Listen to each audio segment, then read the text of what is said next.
Pergunta 1. Quem é Deus?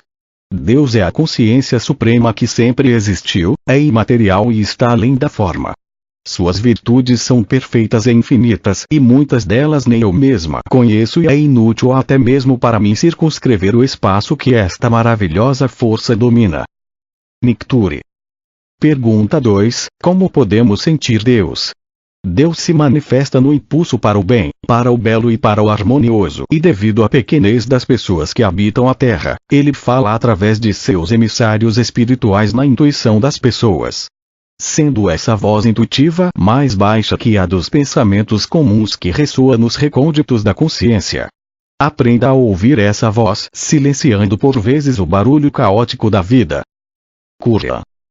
Pergunta 3. Quem busca o autoconhecimento deve buscar compreender o que é a glândula pineal e para que serve. Quem busca o autoconhecimento deve conhecer a si mesmo na totalidade. É necessário que conheça bem sua mente, corpo e seu espírito.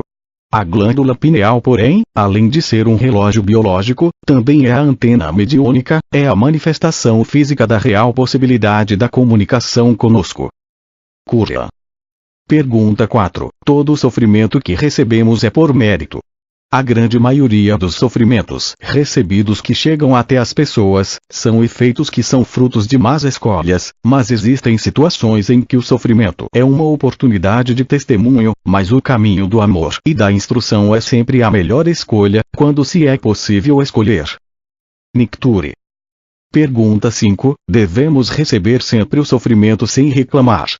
Revoltar-se contra a situação ou contra o agressor, se for o caso, não amenizará o sofrimento, muito pelo contrário, quase sempre o sofrimento é agravado pela revolta. Porém, aceitar o sofrimento sem lutar com as armas da razão é entregar-se à estagnação.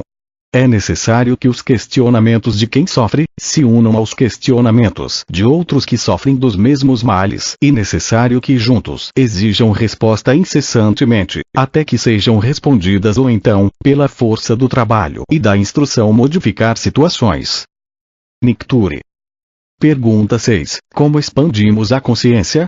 É preciso lembrar que na Terra os graus de consciência são variados e pelo universo afora não é diferente. O amor não é a única medida de se alcançar a elevação, mas é a primeira de todas elas. O amor incondicional, sendo seguido do autoconhecimento e do conhecimento em si, podem levar a consciência rumo a graus mais altos.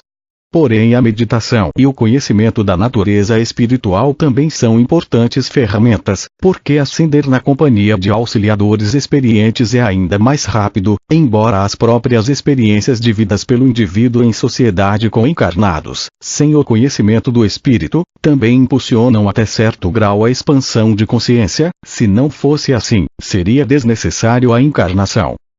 Cura.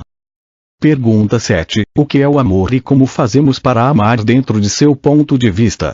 Antes de explicar a vocês o que é o amor, é preciso dizer que eu ofereço sem impor condições, mas só aqueles que aceitam minhas palavras, tanto no intelecto quanto na prática, podem assimilar-lhe mais ou menos a vibração. Agora então, vamos à explicação. Todos os sentimentos não são apenas coisas abstratas, e muitos dizem que sentimentos ruins geram energia negativa, por exemplo. Porém, os sentimentos não geram energia, são energia, das quais os geradores são vocês, nós ou a fonte criadora e assim por diante. É claro que no estágio evolutivo ao qual vocês se encontram, não é possível constatar o que estou dizendo se não forem exímios observadores, mas vou exemplificar. No estado em que se encontram com seus sentimentos, bem dirigidos ou não, já podem criar situações de doença ou saúde, emitindo energias destruidoras ou renovadoras. O amor, então, é também uma dessas forças, e no estado em que me encontro, posso criar situações muito mais ampliadas do que aquelas citadas acima. A força do amor multiplica-se pelo exercício, é por isso que não limito em mim essa força criadora, acolhedora e restauradora impondo condições. As condições impostas para amar limitam o desenvolvimento do amor, porque não se trata mais de amor. O amor em mim é força autogerada e por essa razão, não necessito ser amado por vocês, mas eu amo vocês, minhas crianças, porque o amor que a princípio foi me dado pela fonte criadora, agora é em mim autogerado e quanto mais exército, mais ele se expande em mim. Então eu ofereço esse amor até que ele se torne autogerado em vocês, até que possam nutrir-se de seu próprio amor, mas desde agora, ofereçam aos seus irmãos o amor que eu dou a vocês para que se multipliquem. Amém. Seus irmãos em todos os graus, desde o homem até o mineral. Como eu já disse, amor é força e força se multiplica através do movimento. Sananda. Pergunta 8. Todos somos um. Até que ponto isso está correto?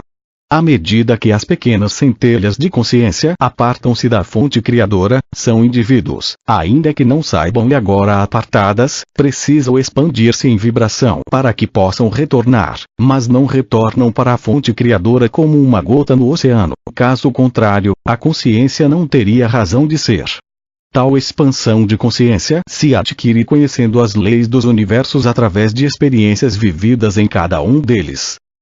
Muitas vezes, as experiências são repetidas em diferentes globos do mesmo universo até que se possa seguir adiante, encontrando assim a vibração compatível para estar em comunhão com a fonte criadora, no mesmo universo em que ela está e não fazendo parte dela.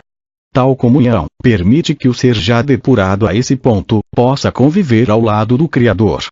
Nisto consiste a grande busca da unidade já alcançada por mim, mas existem pequenas buscas e são estas. É preciso que pelas experiências encontre-se consigo mesmo, para então estar unido também com aqueles que o cercam, desde o lar, até o restante deste pequeno mundo e assim, ascender para outro.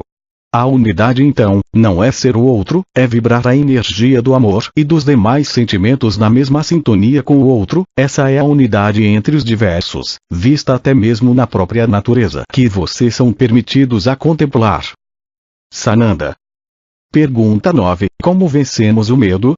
Primeiramente é preciso esclarecer que o medo é a impotência diante do desconhecido. É possível perceber isso entre as crianças, que ficam com medo de seu próprio quarto à noite, mas durante o dia brincam lá tranquilamente.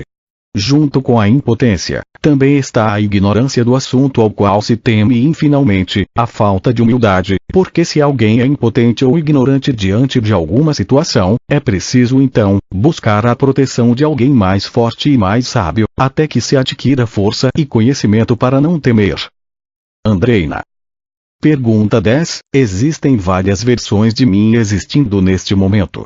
Posso me conectar com essas versões? As múltiplas personalidades de outras encarnações se encontram no inconsciente, interferindo na vida de muitos, bem mais do que vocês podem supor, e só se adquire maior conhecimento a respeito disso, à medida que se depura.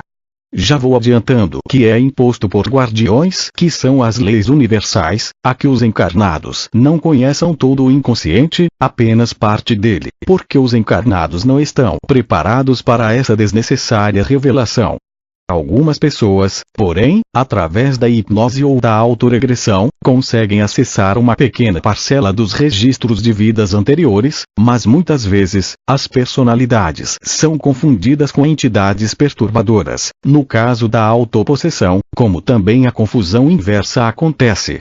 Mas o importante é renovar-se através da personalidade atual, que bem observada, revela muitas coisas a respeito de vidas anteriores. Crisânia Velarde.